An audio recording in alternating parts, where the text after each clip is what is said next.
Good morning, everybody. It's Sunday morning, and I wasn't going to make a longer form video this morning. I was actually just going to make a short, which I was in the process of making. But I noticed that Lone Star had some poop on her side, which means that somebody in here has runny poops, also known as scours. I looked around. It was pretty easy to figure out who it was. It is our only all-white goat, of course. So there's a few things that we do when we notice that we have scours. I assess the goat. So I want to make sure that she's still eating, she's still drinking, she's not acting off in any way, which, there's Golden Hour.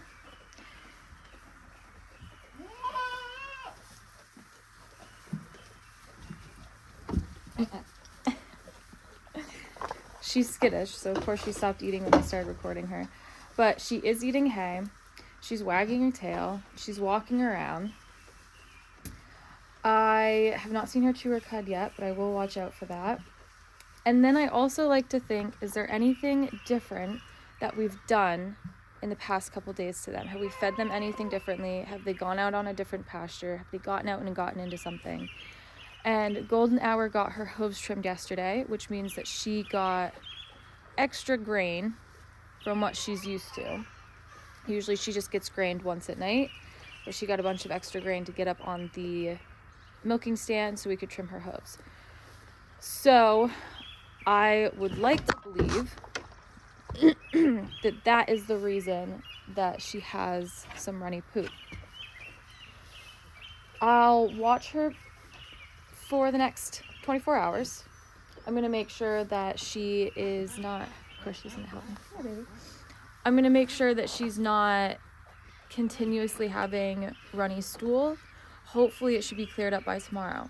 If we don't see that it's cleared up by tomorrow, I do a few things. One of those is I give spectrogaurd, which is a scour medication for pigs. It works very well for these guys.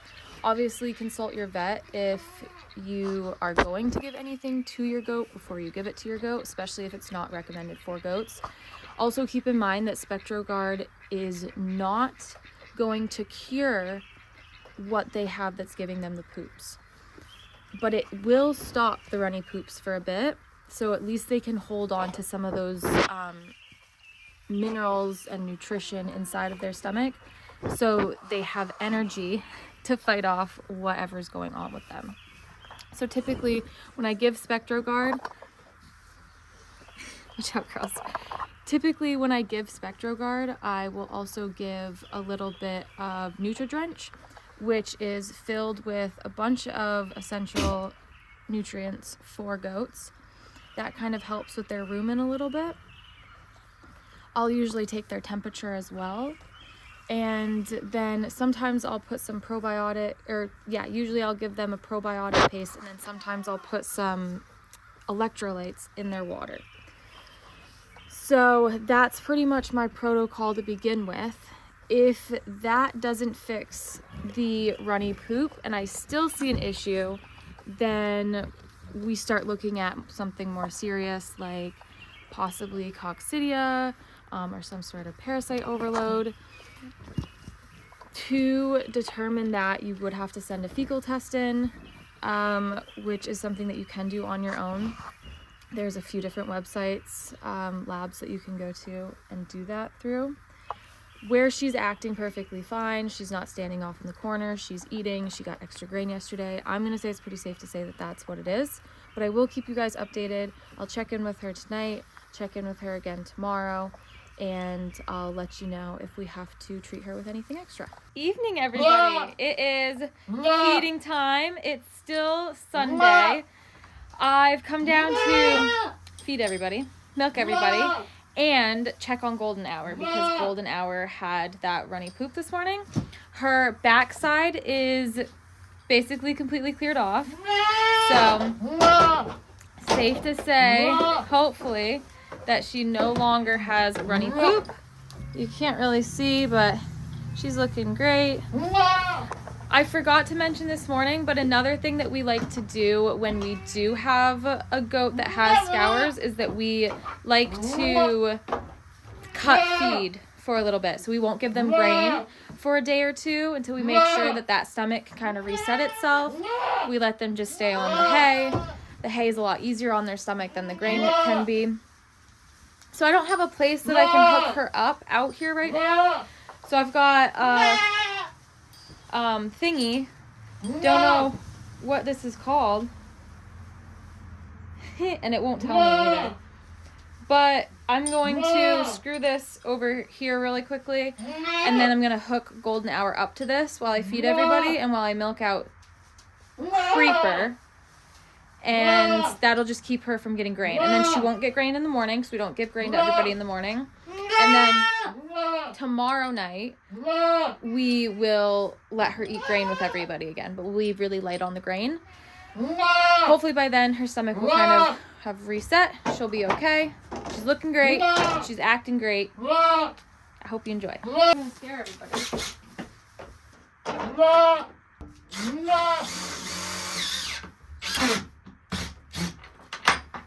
Wait.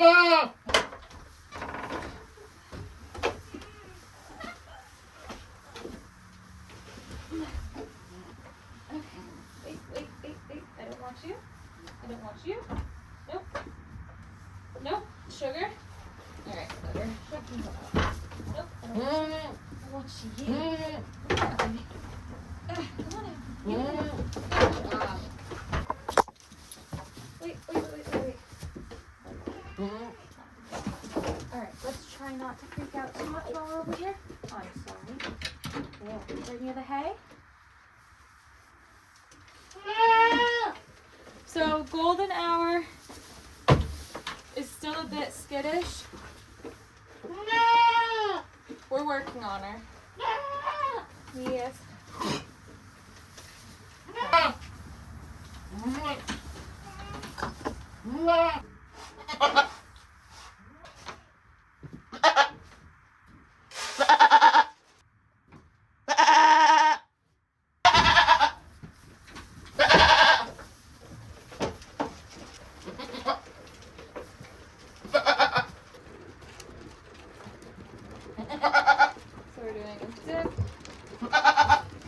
Strip.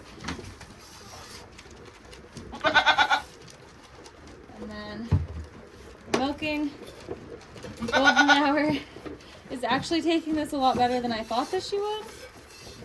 Another thing that I'm going to do before I put her back in, if she'll let me, is I'm just gonna check her Famacha score, which is, I'll try to show you on camera when I do it, but you're basically pressing the eyelid kind of in and then rolling it out, and you're checking the inside of their eyelid to see the color of it. We want a nice like dark pink color, just to make sure that what we're dealing with isn't some parasites. It's good to check her anyways, just to make sure that she's not due for a deworming. Another dip. Those teats before we let her out.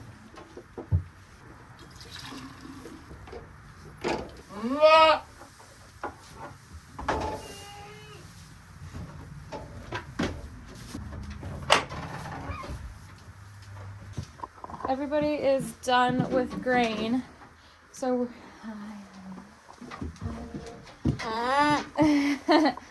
so I'm gonna check her.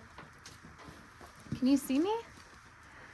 I'm gonna check her Famacha real quick and make sure that that's good, and then I'm gonna put her back in. I'm gonna finish milking Sugar and Cinnamon, and then I think I'm gonna have Greg take care of the boys for me. Bottle feed baby goats, and then back over for dinner at my parents again because it's the weekend. Can I check your eye? Alright, I want to get this in a good spot where you can see it. So, I like to take the eye. You're kind of going to push in that top eyelid and pull that bottom eyelid out. I don't know if you could see me doing that. She has a really nice dark pink, almost red inner eyelid, which is awesome. So we're going to say that it's safe to say she does not have a parasite overload. She does not need to be dewormed. And I think by tomorrow, she'll be okay. Yes.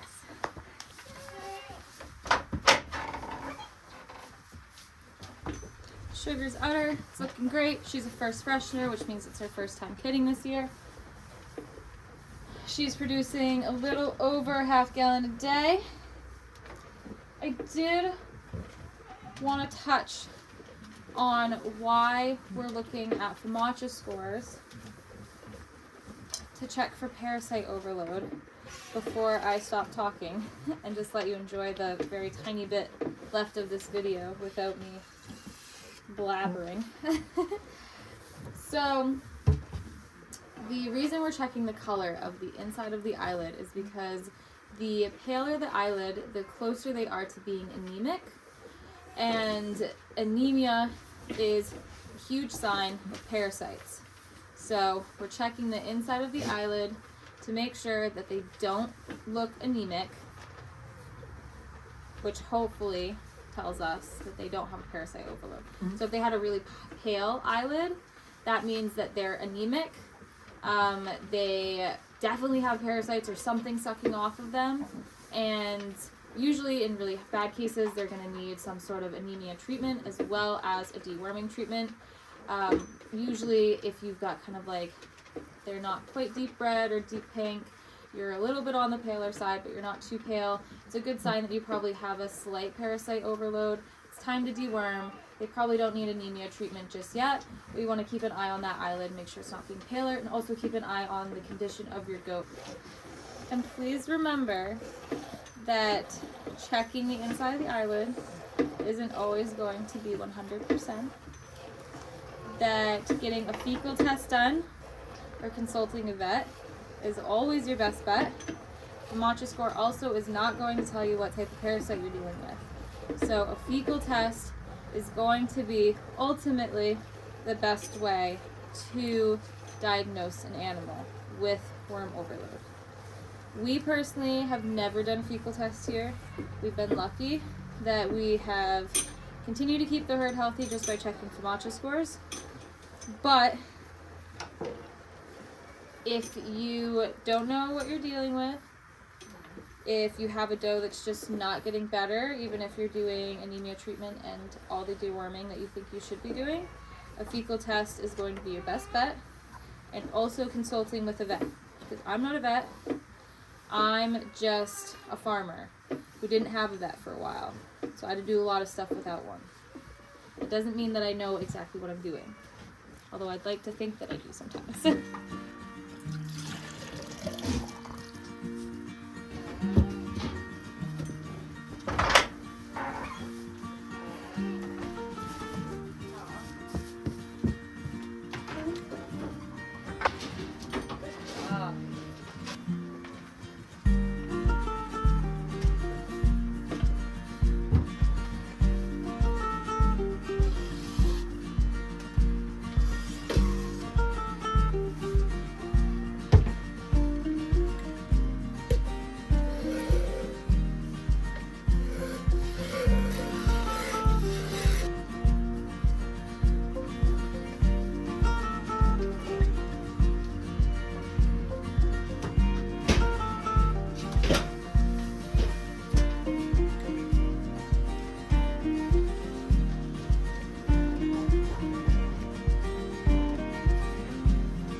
I would love to record me feeding the baby goats to end this video, but I already fed them and I did have my camera out there, but I forgot to hit record.